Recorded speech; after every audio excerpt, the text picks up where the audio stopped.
it's Jessica Honegger, founder of the socially conscious fashion brand Noonday Collection. And this is the Going Scared podcast, where we cover all things impact, entrepreneurship, and courage.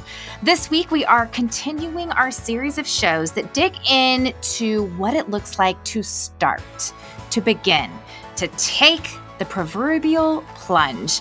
As the founder of Noonday Collection, a huge part of my role is sharing the Noonday Collection ambassador opportunity. Becoming a social entrepreneur with Noonday involves answering that crucial question: where do I even begin? And so I'm constantly helping women take those first steps into the unknown. This whole topic is what catalyzed the idea behind this podcast series, what we're calling our starter series. So I wanted to have Cron, an Enneagram guru, on the show so that he could talk to us how the Enneagram specifically can help us become aware of who we are and what may be standing in our way of starting.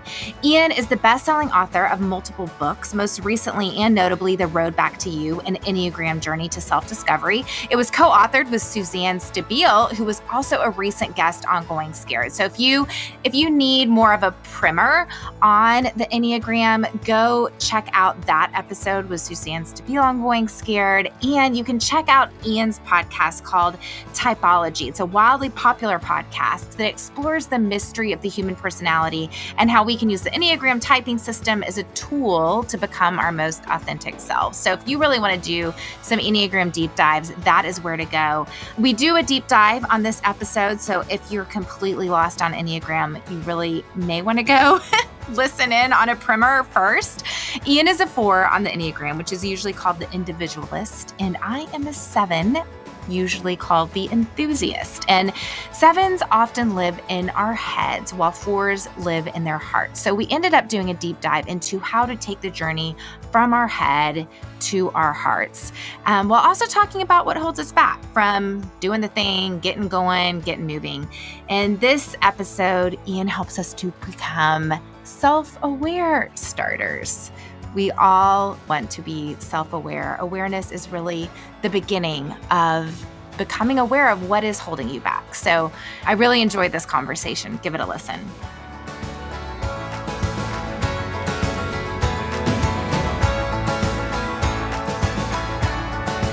Okay, so Ian, I don't know if you remember this, but I actually met you at Telemachus. And we spent a day together with about 10 of us. And you did a deep dive on the Enneagram. So I was with my husband, and it was my first time to kind of really do a deep dive on the Enneagram. And the weekend ended up being such a gift to me for 2 reasons. One, Dr. Kurt Thompson was in that little group with us, and he's become a dear friend. Yep. I've flown him down to Texas. He's led a retreat with me and Jen Hatmaker and a couple other women, and I meet up with him now whenever I'm in DC, and he's become a mentor of mine. So I have you to thank for that, because really that happened at Telemachus. And then the other thing that really inspired me is that entire weekend, I just kept hearing about people's lives that you had changed. People from Greenwich, Connecticut. It was like, Ian's changed my life. Ian's changed my life. And I just felt like I was standing in the wake of your legacy. And it really just inspired me to really want to go home and really invest locally. My business has this huge global investment. But anyway, that was really inspiring. So thanks for creating that space. Well, listen, thank you for your kind and encouraging words. They're always needed. Yeah. Okay. So I came back from Telemachus and then bought all the books, all the Ian Cron books, and absolutely fell in love with Jesus, My Father, the CIA, and Me, a memoir of sorts. Okay.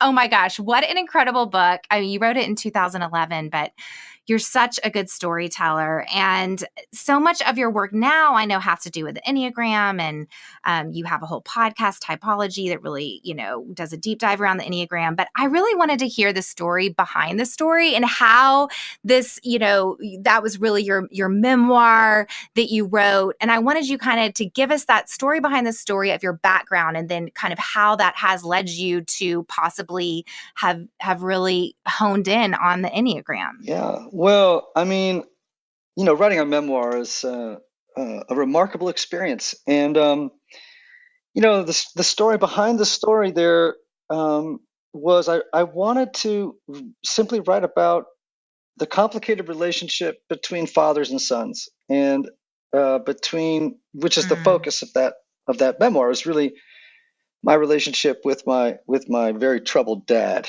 and it was a beautiful telling for me. I think it was Maya Angelou who said something to the effect of, "There's no greater agony than to bear an untold story." Hmm.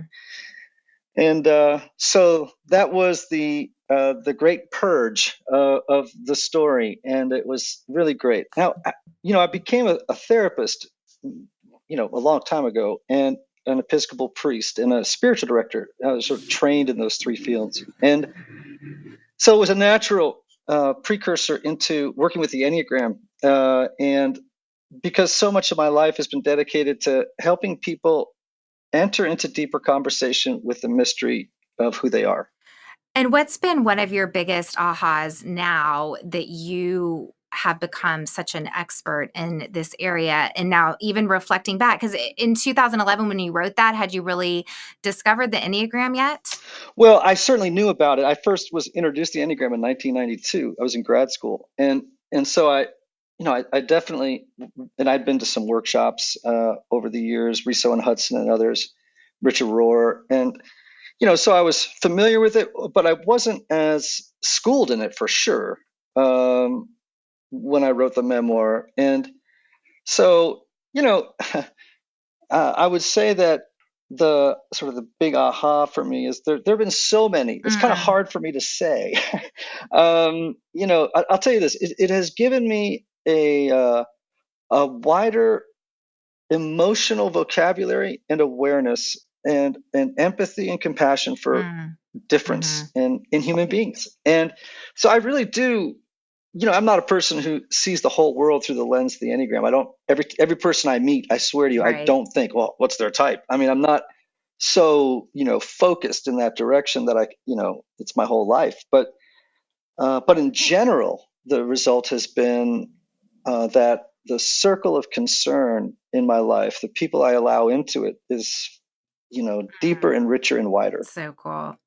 So, we actually just introduced my listeners to the Enneagram in the last couple of months. So, I kind of kept it quiet because I know there's like three types of people in the world, those who like hate the Enneagram, they think it's a cult and they're like quit talking about it. Those who love it because it's actually transformed their lives, and those who like it but don't want us to talk about it anymore. So, I finally introduced our listeners to it. And so now I talk about it a lot more freely. And so Suzanne was actually the first person on the show that we had on the show to kind of introduce us to the Enneagram. And we really honed in on this idea of courage because it was during my Imperfect Courage series around my book. And we really talked about each type in relationship to courage and vulnerability. And I'm a 7. So it's probably comes as no surprise to you that this series is all about being a starter, which 7s are Hmm. natural starters. We're really good at starting, not always good at finishing. And as I've been out on tour and been speaking during the fall, I've just, so many of the questions that I get are around how do I just start? And I feel like so many people are held back by starting, either because they're paralyzed by perfectionism or analysis paralysis, or they feel like they need to wait till the right time or the right attitude or the right resources. So I'm curious because I see so many people as entrepreneurs. I see you as an entrepreneur. I mean, you're a writer, you're a speaker, you're a podcaster, you're a songwriter. And I wanted to hear about, I know that you're a 4. And so can we start with you and let's talk about the relationship of starting. What does it mean? What does it take to be a starter? And what are the blocks to maybe starting in relationship to the different personality types using the Enneagram as a framework?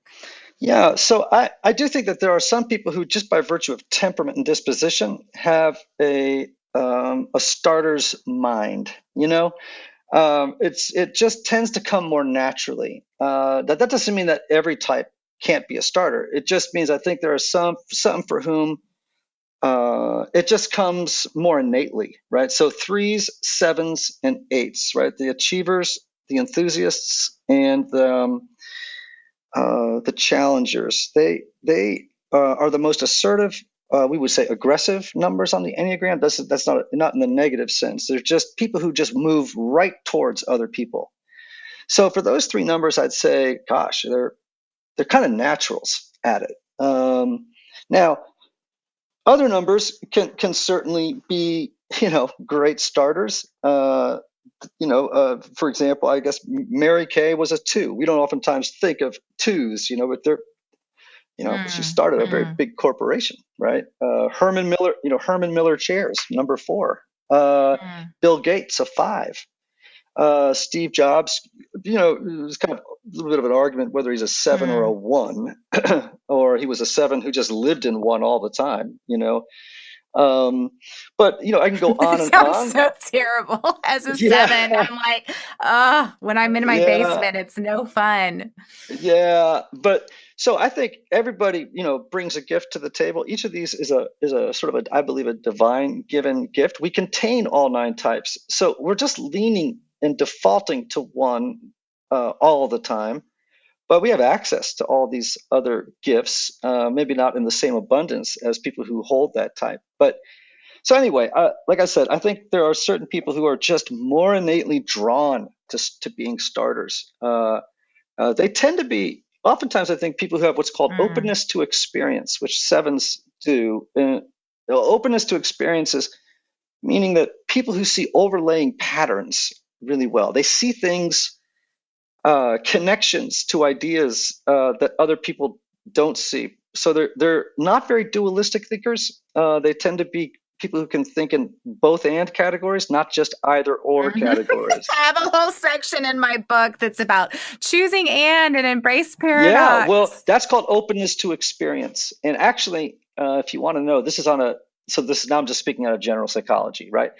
So Yeah, in yeah. openness to experience, what that means is you can hold in things in tension. You have a openness to alternative ideas. You're not a black and white thinker. And so all of this presents you with cool opportunity vibe. It's like, whoa, and plus you bring all this energy, and as a 7, an enthusiast, you bring all this energy of optimism and forward thinking, and we can do anything. Now, of course, the problem for starter 7s is they if they don't do some work, they're only good for the start. When everything turns toward management, they just start to tune out. And so that's one. I'm 8 years in with 60 employees, so thankfully I've got a lot of people that are helping to manage Well, things yeah, now. that's good. But if you don't have that, you're people to fill in It's your, yeah, tough. oh boy, It's real yeah, tough. Yeah. sure is. So I think people who are starters are people who see holes in the line, like in football. You see opportunity that other people don't see, and you feel this compelling desire to run through it and create something new. And for each type, what that new might be could differ. Mm.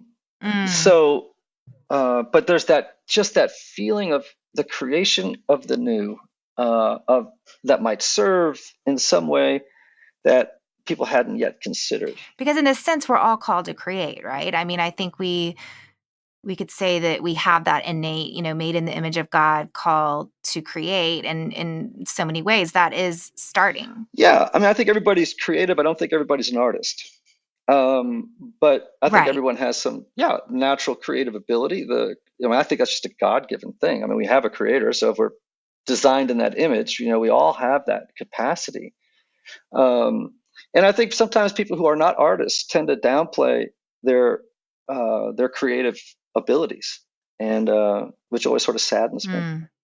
When you think about your journey as a starter, like what's the last thing you started, and then as a 4, what would sort of be your obstacle to taking those first steps? Yeah, well, I started a church once, and as a 4, and it was the coolest. And were those all the people that I met? Yes, The Greenwich people? yeah, yeah. Okay, And okay.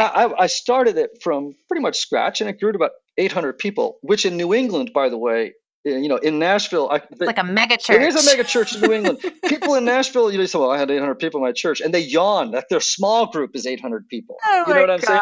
And gosh. I'm like, you have Yeah. no idea. I think that's why I was so inspired, because I'm meeting these people that like work on Wall Street and commute into New York, and they're like, it was so life-giving to kind of see people's perspective of the God that you gave them. It was really cool.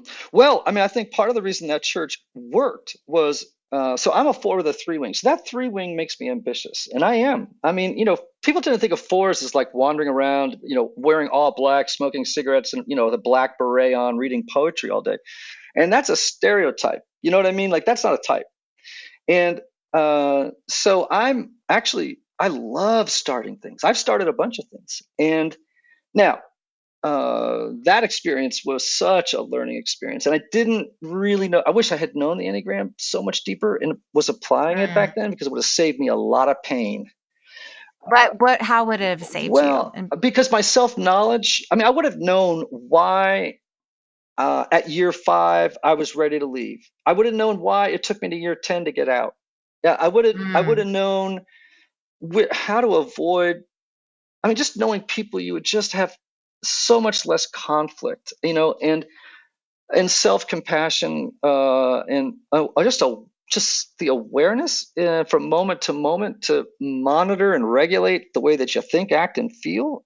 These are things that every leader, but particularly in pastoral leadership, you better get a handle on. You know what I'm saying? Right. And Right. and it just would have helped me understand, why am I struggling with, for example, there are virtually no 4s in Greenwich, Connecticut. Everybody is a 3, a 7, or an 8 working in financial services on Wall Street.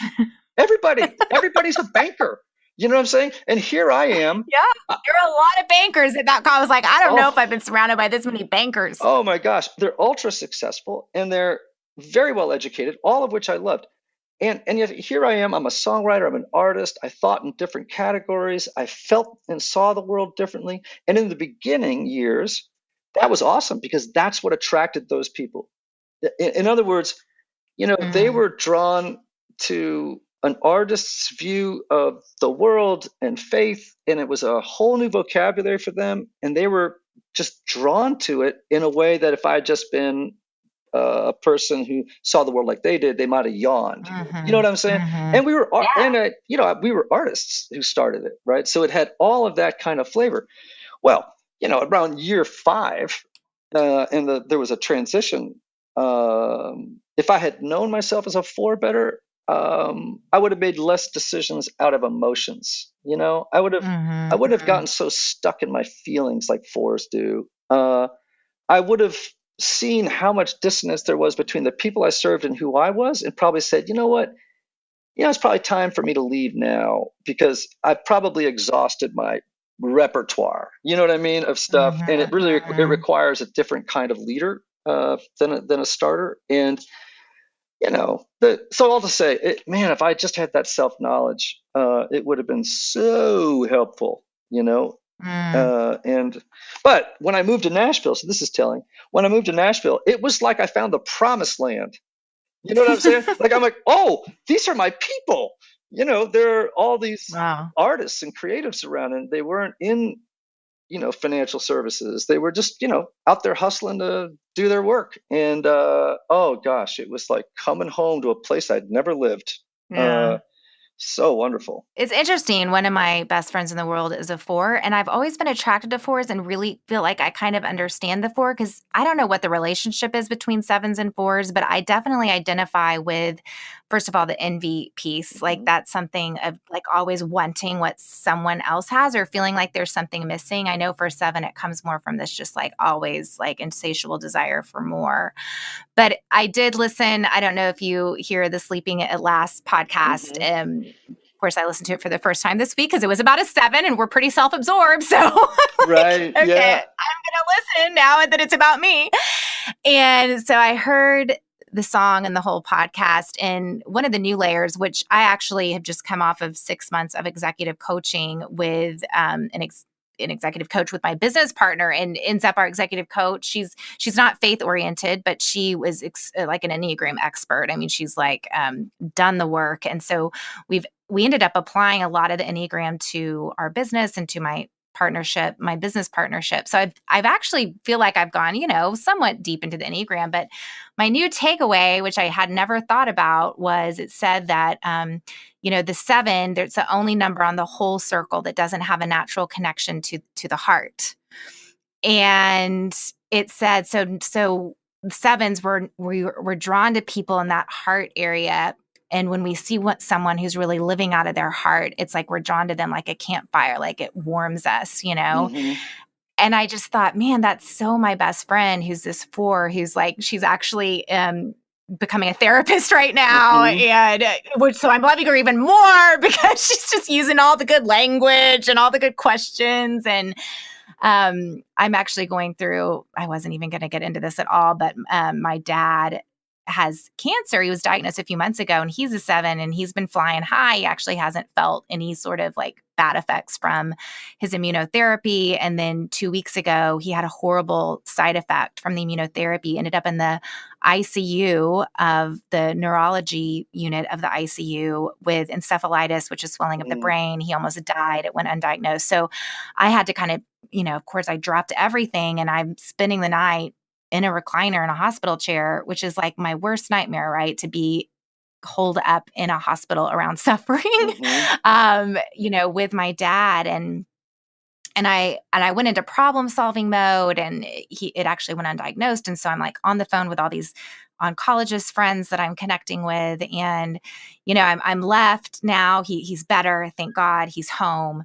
But now he and I both are dealing with this reality of like, my dad has cancer, and now he took this drug that actually he can't take anymore. And we don't know what the future is going to hold. And then that whole Enneagram 7 thing came out about, but just, I mean, what I heard was not what was said, but what I heard was basically we're heartless, And so I've been really practicing this week. Plus I'm kind of home from travel, and, like I had a hard workout this morning, and then I went to my car, and workouts often help me get in touch with my body and my soul. And I sat in my car and cried. I was like, I'm going to be sad right now. I'm just going to be sad. And I texted my 4 friend later. I was like, you would be so proud. I cried in my car alone this morning. But now I have this opportunity where I'm on a podcast with you, and I might depart a little bit from the starter questions that I have lined up, and kind of ask you, like, in particular, as someone who does live in that heart place, what are some tips for those of us that naturally are in the mind place to kind of get in touch, like that journey from the head to the heart? That it's so interesting because everyone sees me as this like probably very emotional, enthusiastic, person. I've started a business. It's like, changing the world and getting people out of poverty. So it looks very heart oriented, but actually my experience in myself is I'm mainly up in my head. So how do we take that journey from the head to the heart? So, by the way, let me just go back and correct you. You are not heartless. If someone told you that, like run away. That is just that not was my true. story. That was a story I told myself. Okay, well, if I were you, I'd cut that movie. If I were you, just like turn that movie off. Okay, thank you. Thank you. So, because you're not in that heart space, it's not your go-to thing. You know what I mean? Like, you're just, that's just not the way that you meet the world first. You meet the world first with your mind, not your heart. It doesn't mean you don't have a heart. It just means, when I walk into a room, I begin to feel what's happening, right? I mean, that's the first thing that activates in me. Doesn't mean I don't have a brain or a gut, or a body. It just means that's not what I process or meet the world with all the time, right? It's so, what I would say is, for all the numbers, you want to bring all these centers into balance, all right? And so you, if you have, for example, a repressed thinking center, like I do, or doing, actually, I have a repressed doing center. So, and thinking would come. So I want to bring, I don't want to bring down, for example, my situation, my feeling. I just want to bring the other two up to the same level. I like that. That's a really great reframe. And I love a good reframe. Oh I love yeah. that. So I love that. yeah. So my son is a 7. Okay. Uh-huh. And I mean, he's a 7 with a 7 wing. He makes Rob Bell look depressed. And I mean, he is really something. And we're very close. And it's fun to raise a 7. They're so fantastic. And you're right about this. When people think that 7s on first glance, they're like, oh, they live so much from the heart. There's so much energy and Yes, that's fun. what people think. And I'm like, that's not what I feel. Bro, exactly. My son was like 14 before I was learning the Enneagram well, and I was like, oh my gosh, this kid is a thinker first. He's not a feeler first. And even though he's incredibly affectionate, incredibly curious, it's now when I'm with him, I can hear the chess pieces moving in his head during conversations. You know what I mean? Like he's thinking all the time. Now, so not long ago, we went through a family crisis, and it was very hard on my son. And it took months for him to get in touch with what he was feeling. And for me, it took minutes to go the same journey, right? To do what took him months took me minutes, right? Now, here's how I help him. When he begins to exhibit behaviors like reframing, like turning every negative into a positive, or becoming kind of manic when things are getting tough, or whatever, all these different sort of red flags, I look at him and I go, stay. Like, he's like a puppy. I'm always going, stay. And I'm telling him to stay with the feeling. And let it have its way with him, and it will pass. Most 7s don't believe it's going to pass. It's like, I got to get out of this feeling, because what if I get stuck here and I'm not supported here in this experience? Well, what if it's forever? And so I tell him, and 4 is the same thing, which is this great quote from Rilke, which is, no emotion is final. So don't get this thing in your mind that, whatever I'm feeling in this moment is going to be forever. And I don't want to have negative feelings forever. And so what you did was correct, which is you just got in the car and you stayed with it. And that's so important to learn, how to stay with what is in the moment and not leap into the future as most 7s would do, but just to stay right here with this feeling right now and trust that, it's like a weather pattern. It's going to come in and it's going to blow out. It's not forever. Feelings are like clouds. They're not like rocks, So. Well, it's interesting because after my good cry this morning alone in my car, I didn't die. And I actually feel like I've had a better day today because I am not, trying to just avoid the pain that I feel. But of course, I mean, I've never wanted to be at this place where a parent has cancer. I mean, it just sucks. You know what I mean? Sorry, now I'm going to start crying, but I've been, so grief is my most feared emotion. And then I've got my 7 dad who's also like in denial, you know what I mean? And we both are like, take the bull by the horns. We have a bias towards action. We just want, get up and go. And it's just, I'm very thankful for my friends. And it's interesting when I look at some of my close circle, it is like 2s. I mean, I've got some 2s, 3s, 4s in there. And I think, gosh, I realize now I'm really drawn to those people that, feel, that feel and that call me to feel, So it's a beautiful thing as a 4, so how did you phrase it earlier that you just have to get more competence, equanimity. Yes. Yeah. So what do you do to get equanimity in your thinker and in your gut? Yeah. So the one thing I do, and you mentioned Martin Laird earlier, I mean, I just tell every type that if you want to do deep inner work, there's just no way around the necessity of a regular meditation practice. Yes, absolutely. So that's the first thing. And I do recommend books like Martin Laird's book, Into the Silent Land. And there are some easier ones than that, but that's first, because what happens then is you learn to develop an inner observer who can watch from a distance without any judgment, evaluation, or anything else, just what is happening in me at this moment. And you don't get hooked by what's happening in the moment. You're able to sort of step back and observe it, and with compassion and love, respond differently than react. Because I think this is a huge thing in the spiritual life. How do you learn to live in responsiveness to what's happening versus reactivity, right? And when you don't know your So path, powerful. So powerful. yeah. So the life less. I mean, so I think it's a lifelong journey, but certainly you have to have at least the moment where you realize, oh my gosh, I've been living out of reaction my whole life. Yeah, it's autopilot. And so you're in reactivity when your personality has you versus you having a personality. That's sort of reactivity. I'm off in the loop of my 7 or my 4, right? And so that's one way for me, is just, that's sort of the floor. That's just a basic practice, right? And I'm a 4 with a 5 wing, so I do have a strong thinking side.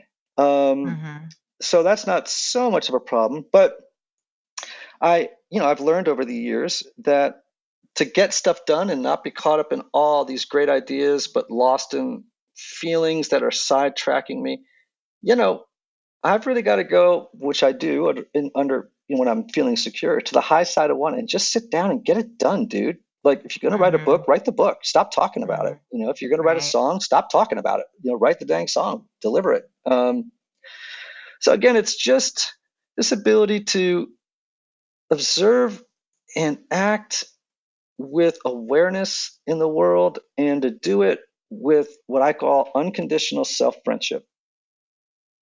Meaning, to be your own best supporter and advocate in the process. It's hard. And I just want to stop and acknowledge something without just jumping over it. So a few minutes ago, you became, tearful, and were expressing emotion. And I just want to stop and honor it for a second. And name it. I think grief is maybe the hardest emotion in the world, because it's just this ultimate sense of powerlessness, and in the face of reality. And reality is a tough opponent in the ring. It always wins.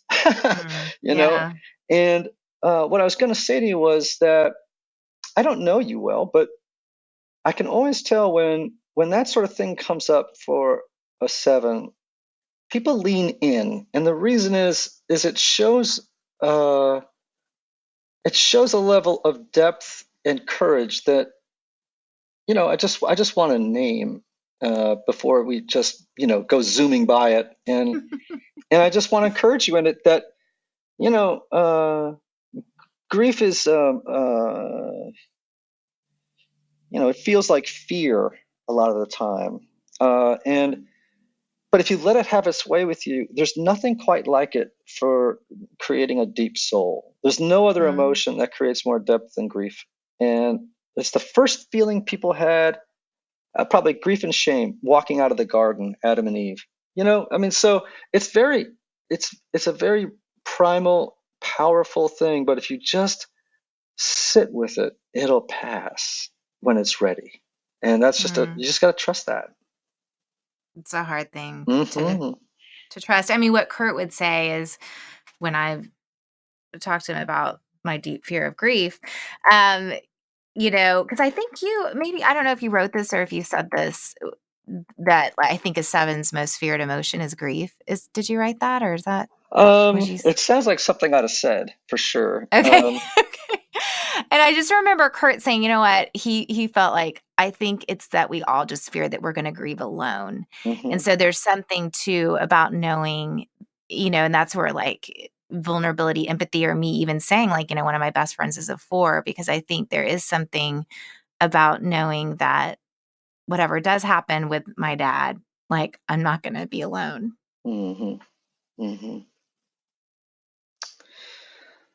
And that's You can talk now, so I don't stop. Well, Swallowing, here's the please. problem.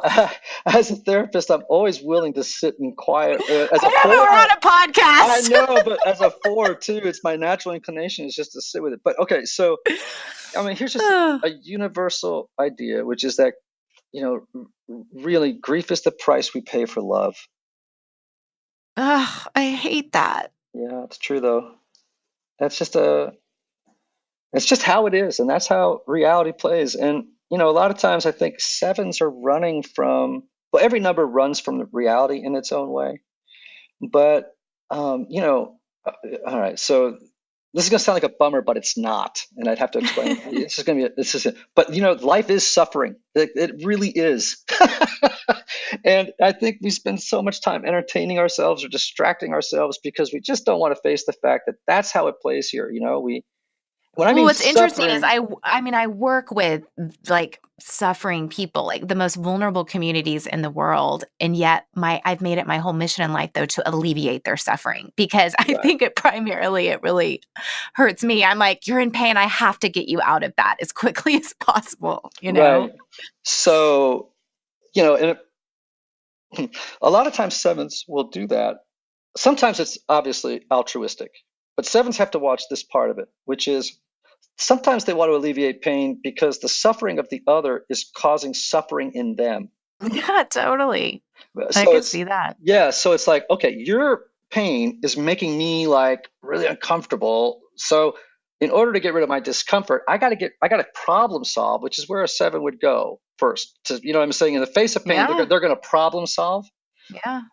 and versus, default to, let's say, empathy, right? So Right. your thing is, okay, we got to fix this problem. And so there's a little self-interest in it, right? Which is because I don't want to feel this way. I don't want to feel this pain. I want to now, you know, I can't determine percentages of, self-interest versus altruism in somebody, but I'm always reminding my son, my son is always like, people come to him for like counseling questions all the time. He's in college, right? And Mhm.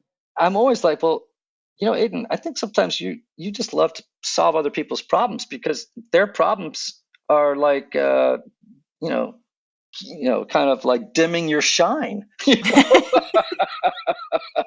And he's like, yeah, sometimes that's true. And I said, yeah, so you got to figure out, what the source or what's motivating you, and try and get your motivations right for helping other people, because you'll be more powerful at it if you do. Mm. And I love So sevens. And here's what sevens give me. Sevens remind me that life is joyful and beautiful, and yeah, just brimming with joy and possibility. What I bring to sevens in relationship is this reminder that we can survive the narrow straits and be mhm. okay. And I can help them kind of navigate it, those times, in a way that's helpful. And so my son used to come into my office, and I would be in sort of my 4 way, and he would be like, Dad, we got to go to the Museum of Modern Art. There's like this Cubist art thing going on, and we got to go see it. And I'd be like, you know what? He's totally right. That's how life should be approached, is with that kind of joy and wonder. And right now, he's serving as the proper corrective to my default of kind of being melancholy. Mhm, mhm. So, what a gift. Well, it's great. Oh, yeah, it's funny. My 4 friend that's like, I will never take a movie recommendation from her. Oh my gosh. Hey, I don't know if you've ever heard the story, but I on New Year's Eve 2 years ago, we were in Connecticut. Aiden and I were there by ourselves. Everybody else was traveling, and it was New Year's Eve, right? And we didn't have any plans. We had nowhere to go, and so I said, "Well, let's go to the movies." And he's like, "Yeah, I love the movies, right?" And so I took him to see Manchester by the Sea. Oh my gosh. Oh my god. I watched that on an international flight and I was like, "What are you doing?" I felt that is the most depressing movie. It was horrible. It was Okay. horrible. All right. So this just goes to show you how every type sees the world differently. I left the theater feeling like, oh man, what a great film. The acting, how honest the script was, how it ended so honestly. Oh my And gosh. my son looked at me like, if you ever do that to me again, I will kill you. He said, we have got to go find streamers and noisemakers and hats right now. And I'm like, yeah, okay. So there's, I guess I should have thought a little bit more about my poor 7 on New Year's Eve. Oh my gosh. Give me a happy ending any day of the week. Oh Okay, yeah. I wanted to reflect on something you said earlier, which is that, as a creator, sometimes you'll talk about an idea a lot and then it just takes you a little bit to actually start it. So what do you feel like are like the blocks in your, what do they call it? Not the triad, but like the nines. Are you you're in your In the heart. So heart you're with the triad, twos and the twos, threes, threes. and fours, Okay. right? So two, threes, and fours. What do you think are those blocks when someone is feeling stuck? Or first of all, why would people in the heart feel a little bit stuck? And then what does kind of get you to just do the thing? Yeah. Well, twos, for example, would get stuck, because they're so attuned to other people's feelings. And so that's where they could get stuck, is sort of like all their attention, their habit of Mm, attention running toward other people's feelings. And then, of course, when that happens, they're very out of touch with what their own feelings are. They're so attuned to what your needs are, but out of tune completely with their own, because they never really actually paid attention to those in life. mm, So they can get stuck in other people's feelings. Threes, threes are kind of, they're confused about their feelings. You know what I mean? Like they're not very good at recognizing them or always being able to name them. And so they get very stuck in doing, and mm, being so driven, for purposes of, wanting to avoid failure and achieve success. But specifically for fours, is we get, rather than a two who looks out on their feelings, other people's feelings, I tend to look inward at my own feelings. So I can get caught. We have very rich imaginations, we fours, and we get lots of ideas. They're incredibly creative. They're rich. They're colorful. They would really help the world if they were put out there. But we get so locked up into our own feeling states that we never get started and execute on all these great ideas. mm. So you'll hear fours all the time at a party. This is what you'll hear: I have the best idea for a novel, or I or a screenplay, or I imagine a store that, and it's like, okay, well, what are you going to do? Like, what are you, it's like, well, I don't know, I've got to deal with this relationship, or I got. So fours just get lost up in the swirl of their emotional space, and so they don't actually begin to move and do stuff. And so that's where, people get blocked, and they get stuck when they are too, caught up in the kind of the weaknesses, or the, those aspects of their personalities that are self-defeating and self-limiting. And if you don't know what they are, I mean, how can you deal with them? I mean, Right. that's why the Enneagram is what it is. I mean, if you don't have self-knowledge, you don't know what you're up against. So you feel like the Enneagram in itself could be this tool to help unstick you from starting. Oh my gosh, not just from starting, but from doing and completing. I mean, your life. I mean, Right. it's not like, it's not like a magic tool, but what it does is, here's the deal. Anything that teaches well, it to me, a good teacher, or an instrument that teaches me, it just is all about saving me time. You know what I'm saying? Like, Mhm. the Enneagram can save you time and from making mistakes that, are costly in terms of time, Mm. and just help you to either skip over them or identify what's happening when you fall into that pattern faster. You know what I'm Mhm. saying? Like Mhm. like I mentioned earlier, if I'd known the Enneagram, I probably would have stayed 5 years, in Less. less, in that startup I was in Connecticut, than, if I'd just known, Right. right? Would have saved me a Yeah. lot of time. Okay, what about ones, eights, and nines? What's their blocks to moving? Yeah. Well, for ones can get caught up in procrastination, and they kind of freeze because they don't want to start anything without it being perfect from the get go. You know Mm. what I'm saying? So it's like, well, if I can't do it perfect right away, then I don't want to start at all. They just like, when you see a one staring at a computer screen tapping a pencil, you better go over and tell them it's okay. The first draft is supposed to be crap. Yeah, totally. Like, because a one will sit down and they'll say, oh my gosh, I've got to be William Faulkner from the first page. It's like, well, first of all, you're writing an HR manual, so you can throw Faulkner out of here. And then secondly, My HR director is a one. That's hilarious. right. Okay. And it's like, just get started. It's okay. So I think that's one way that ones can get stuck from going. What was the other one? What were the other two you wanted? The 8 and the 9.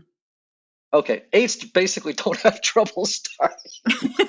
I mean, they just charge, man. I mean, if anything I'd say about eights is it's how they behave when they start that they got to watch out for, because they can impede progress by with their aggression, right? Yeah. Right. So, for example, how do I say this? They tend to get ahead of everybody else, and like the research. This is just based on pure academic research, right?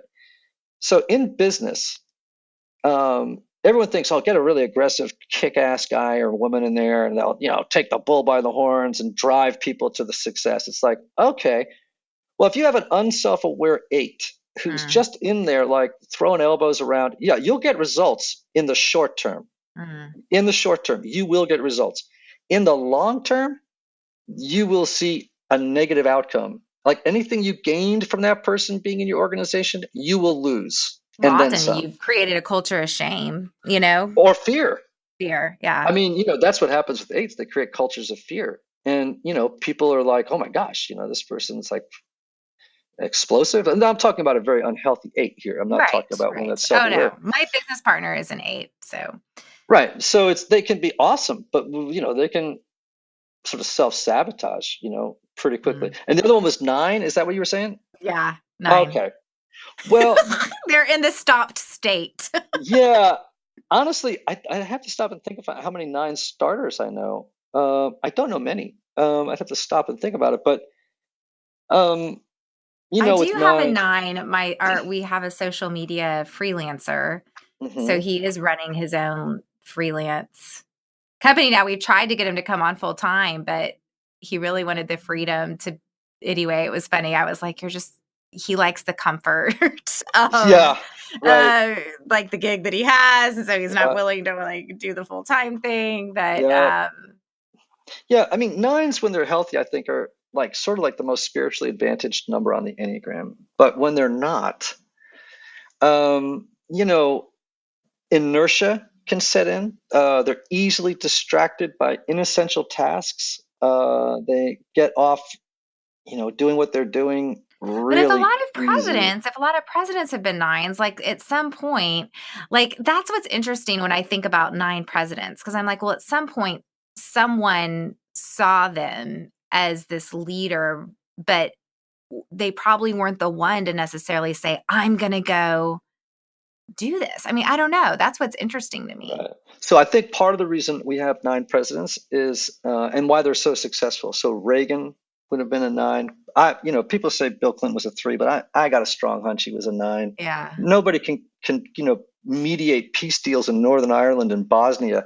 Right. Hundreds of years of enmity, and kind of bring them together and carve a deal. I mean, holy smokes, that's like a miracle worker. So that's kind of their superpower, is seeing things from lots of people's perspectives, synthesizing what they're hearing, consensus building. They just are so good at this. And so I think that's what kind of makes them great presidents. But they usually do have some powerhouse nearby that they have to have had someone to kind of push them. Right? Oh yeah. You don't think Nancy Reagan pushed Ronald Reagan? Right. I got a feeling that she did. You know what I mean? Yeah. But when they're healthy, they can take all that stuff and then, take action, right? But when they get lost in indecision and, ambivalence about things, then they derail in terms of leadership. But boy, oh boy, I'm telling you, you better have 9s on your team, because they just bring that an atmosphere of calm and kindness and space that, I mean, every organization I think can benefit from in a big way. Oh yeah, I've got some great nines on my creative I'm team. married. I'm married to a nine. I'm father to a nine. Yeah, I have two other kids. I have an 8 daughter too. So it you know. we're a very well-rounded Enneagram family. Well, I'm the only one in the heart center, which is bad for a 4 because now I just feel all the more alienated from my family that is not in their heart Right. center. I'm always down there, bringing the feelings to the game. You know. Okay, let's talk 5 and 6 and in the correlation of starting. So this is a stereotype that people have about fives, and they tend to think of them as being like nerds with like pocket protectors for their pens, and like too introverted to be starters or leaders, and it's so not true. Mm, Like Bill Gates is a 5, and I could name a list others that they can be powerhouses, and they can be very ambitious. So it's not like the stereotypes that people have. Now, where they can get off track is they tend to only share information on a need to know basis, which really can leave other people who are part of a starting system feeling in the dark about, well, I need more information here. You know what I mean? And fives aren't very generous with information if they're not very self-aware. They tend to be people who like to work alone in solitude. That isn't great with a team that's in start mode, mm. Um, and but when they're, well developed, like every other type, they bring their own kind of leadership style to the table that for starters is, in particular in certain sectors, is really powerful. Mhm. Really Mhm. powerful. Now, who was your next one? Sixes, you said? 6, yep.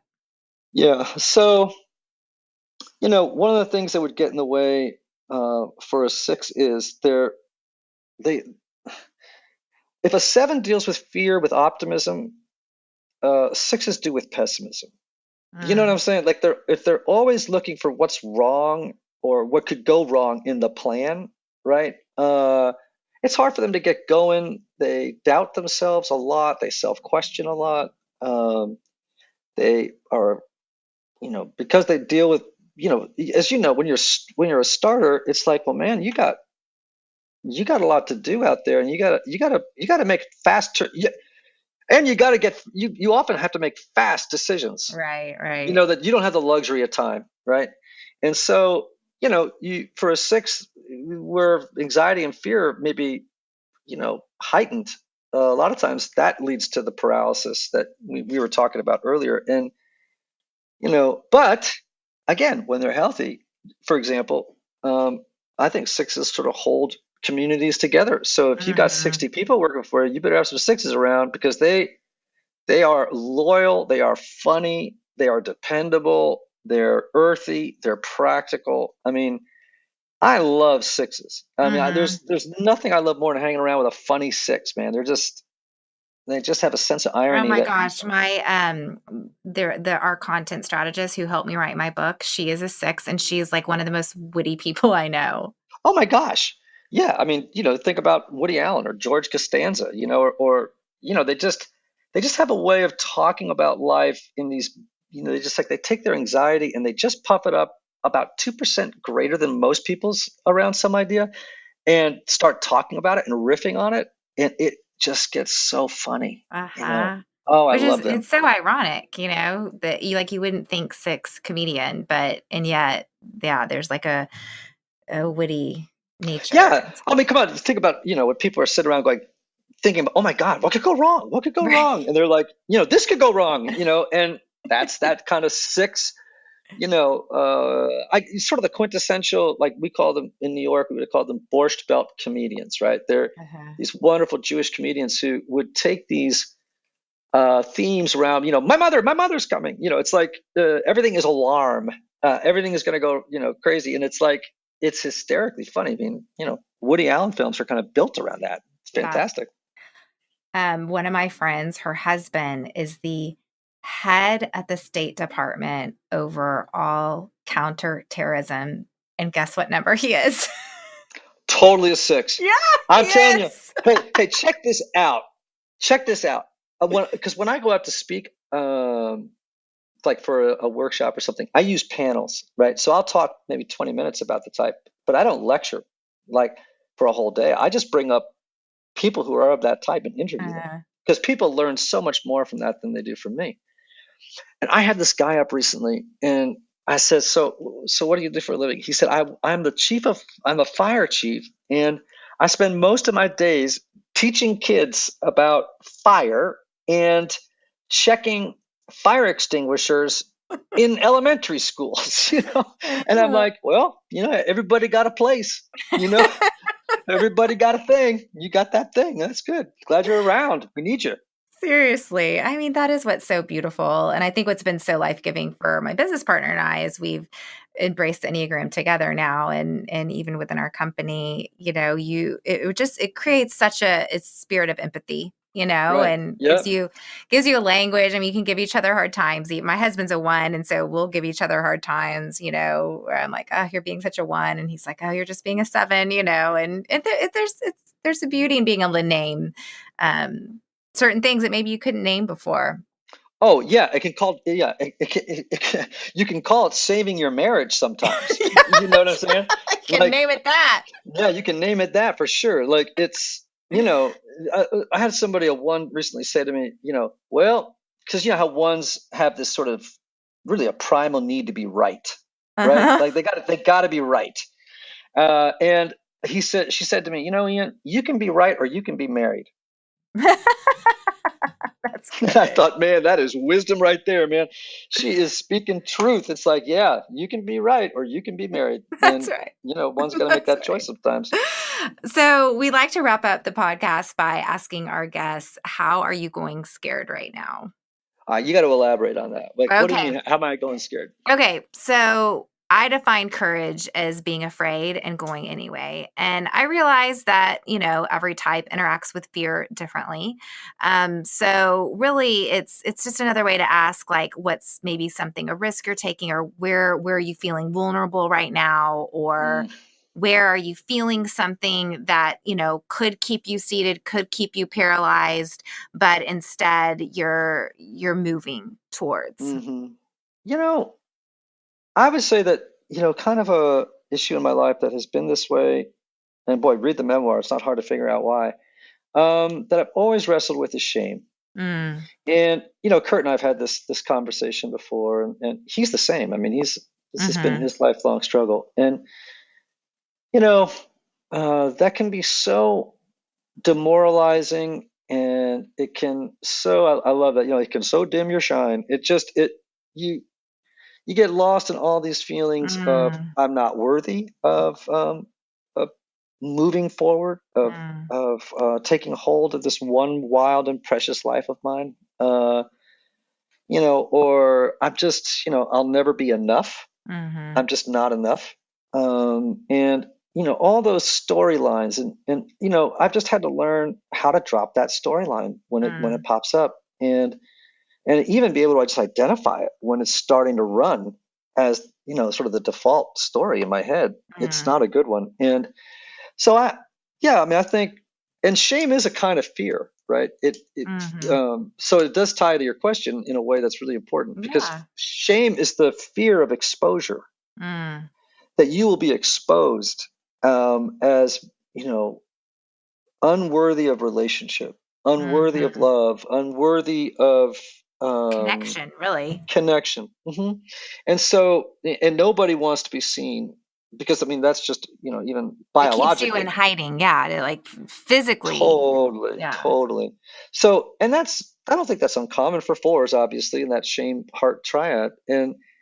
But it has been a lifelong struggle to not buy that storyline. And when it arises, to deal with it compassionately, but proactively, Mm, so that I don't get so scared to the point that I don't write a book or I don't um, carve a friendship because you know what I'm saying? Like yeah. starting is like, oh my gosh, it's in every area of life. And Right. you just won't have courage to start a I mean, relationship you with a cook dinner, start. you gotta, like. Yeah, so and in my early like in my 20s for sure, gosh, I mean, shame ruled through Mm, my teens and 20s and into my early 30s in particular. And it caused a lot of destruction for me. yeah. Addiction and destruction and, distraction. And I don't know. It sounds like it's all bummer, but, nothing's wasted. So I don't worry about it. I don't look back and regret anything. But you know, it would have been so much nicer if it had just been a little less, Right? you Just know. a little less drugs. Just a Never hurt little less shame would have been appreciated, but anybody. that's all right. I can see the benefits now too. Yeah. Well, yeah, and I mean, Kurt would say really shame is the root of all of our issues, you know? Yeah, yeah. And, the first thing that Adam and Eve did is they went and hid. And, God comes looking for us in our hiding. And the first things he asks of us is, where are you? Where are Hmm. you? And Hmm. calling us out of our shame and into being back with him. Right. Well, let me ask you a question though. I mean, I know we're at the end of the show, but I'll drop a bomb on you Okay, great. if y'all want one. Do you believe in your bones and blood, and have you fully embraced, accepted, absorbed the idea that God unconditionally loves you? Heck no. I mean, if I experience that, I mean, my gosh, I mean, that's heaven to me. I mean, I've had moments, and listen, I'm a 7. I can get, well, I don't know if this has anything to do with being a 7, but I have had moments of revelation of just like being on my knees, on my face, just like letting that love wash over me. But this idea of feeling felt by God is the journey that I'm on even this Hmm. week. I want to feel felt So by him. yes, and so for me, I always think to myself, if I could get to the end of my life, even you know, believing it um, a, in a way that's measurably more than I do now, that would be a success. Yeah. And I'm always telling people how beautiful they are, but I'm not very good at doing it with myself. Uh-huh. And so, you ask me what fear I have is probably that at times a fear might be that I'm in some ways unworthy Mm. or deficient in some way that prevents me from really experiencing my own innate goodness and therefore relationship with others. So there you go. I dropped it. There you go. You wanted some vulnerability. There it is. As you could hear, this conversation really challenged me, especially when Ian said, grief is the cost of love. I wanted to sock him in the gut through my computer screen. I mean, Ian, I love you. But I think as someone who doesn't necessarily want to stop and feel the feels, that was a really good thing for me to chew on. And, 7s, we actually don't usually have a hard time starting. We have a hard time stopping. And so I think what I learned from this episode is that it's important to not only be self-aware, but to also go together in this life with people that are different from us, that are different Enneagram numbers than us, so that we can all benefit from the beauty of our various approaches to being a beginner. Make sure you keep up with Ian. Check out his book, The Road Back to You, his podcast, The Typology Podcast. Don't forget to go check out my book, Imperfect Courage, and give this podcast a review. Guys, I have just loved getting to do this podcast, and I love hearing about how these conversations are helping you in your life. So if they are helping you, then go leave a review about it. I love this one review from Anna Catherine 47.